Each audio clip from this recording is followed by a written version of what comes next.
All right, so we've got a stack of reviews here for Joker, Folie, Deux, and gotta say, I'm pretty stoked to dig into this one. Yeah, this one is generating a lot of buzz. Big time. I mean, it's a sequel to a movie everyone's still talking about, right? Right. And now we've got musicals, Lady Gaga, Harley Quinn. It's a lot. It is. And the reviews seem to be all over the place, which is interesting. What is it about this film that's getting such strong reactions? Yeah, what's got you so intrigued? It's like, this goes beyond just good movie, bad movie. You know, I feel like there are bigger trends at play here, expectations, how audiences are reacting to these kinds of choices. Yeah, it's definitely a gamble making this a musical, which, by the way, that's the big question, isn't it? A Joker musical. It's a bold choice, that's for sure. Mold is putting it mildly. I'm seeing words like daring, even deranged. But the others are like excruciating, like straight up painful to watch. I think that's director Todd Phillips for you, though. I mean, think about his other films. He's not one to shy away from controversy. Totally. So what do you make of using music in this world? Like the Joker's world is dark, gritty. Does music even fit? It's an interesting question, right? Because on the surface, it seems so mismatched. But then again, when you think about what music does, how it makes us feel, music often expresses those heightened emotions, the things we can't always put into words. And what's more heightened, more emotionally raw than the Joker's descent into, well, madness. Right. Okay, that's a good point. Yeah. So it's less about having like a catchy tune or two and more about using music to get under the skin of the character. Exactly. It's about exploring the darkness in a way words just can't. I like that. I like where you're going with that. And then we have to consider how the music is used. Is it part of the world of the film, like the characters can hear it? Or is it more like a commentary on what's happening, on their state of mind? Oh, that's a great question. I'm picturing those old school musicals where everyone's just bursting into song. Right. But does this film do that, or does it take a different approach? Now that you mention it, I remember one review, it talked about the musical numbers being really jarring, like they're interrupting the flow of the film almost. Interesting. Do you think that's intentional? Like a way to show the Joker's, fractured mental state? That's a very insightful observation. It definitely plays into the idea that Phillips is playing with form here. He's not just telling a story. He's creating an experience, one that's meant to make you uncomfortable, a little disoriented maybe. Yeah. And the music becomes another tool to do that. Okay, so we've got music, madness. What about the acting in all of this? Joaquin Phoenix is back as the Joker, which, come on, had to happen. Right. Hard to imagine anyone else in that role now. He just owns it, But I am noticing a different vibe from the reviewers this time around. Like, something's shifted.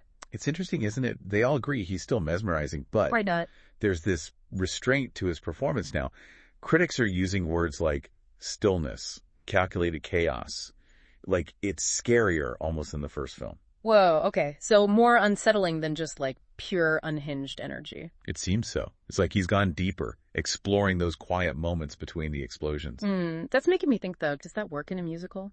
Especially one that already sounds kind of chaotic from what we're gathering. $1 million question, right? And it's a credit to Phoenix that even with everything going on, he still holds your attention. Makes you wonder, does a quieter performance actually make the impact bigger? When those musical moments hit, those visual... Oh, I see what you're saying. Because Okay. it's such a contrast. Exactly. Okay, so what about the singing? Because Phoenix singing, that's not something you hear every day. Did the reviewers think it worked? That's where the real debate starts. Some critics felt it was very organic. Like another way for him to show the Joker's inner turmoil. Expressing it through song, yeah. Exactly.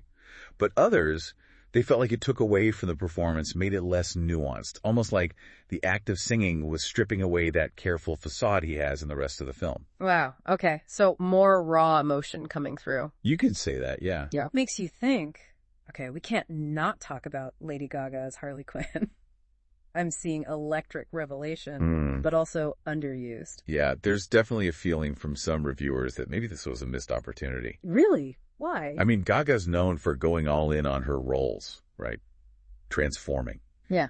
And the Joker-Harley relationship. That's iconic. There's so much to mine there. For sure. So what happened? Some critics speculated that because the film's narrative is so fragmented, as we've been saying, maybe her storyline got lost a little. Or things ended up on the cutting room floor. That's a shame. I mean, think about it. You've got Gaga and Phoenix, both known for taking risks, pushing boundaries, and they don't even get enough screen time together. It does feel like if you're going to bring that kind of talent in, you want to capitalize on it. Yeah, right? totally. Yeah. But then again, wasn't that kind of the point? That this movie wasn't going to be what people expected. Exactly. And that's what's so interesting, right? Audiences go in with these ideas about what they want to see. And when a film subverts that, when it takes risks, someone's going to feel let down. For sure. You can't please everyone all the time. But then a film that sparks this much debate, that challenges what people think a comic book movie can be. Maybe that's not a bad thing. Maybe not. So music, acting, going against expectations. Sounds like Joker. Folie is a whole experience. But for someone listening right now who's on the fence about seeing this, what's the biggest takeaway from these reviews? I think the thing that keeps coming up is this is not your average comic book movie at all. Yeah, it's like trying to put it in a box doesn't really work. Exactly. It just defies categorization.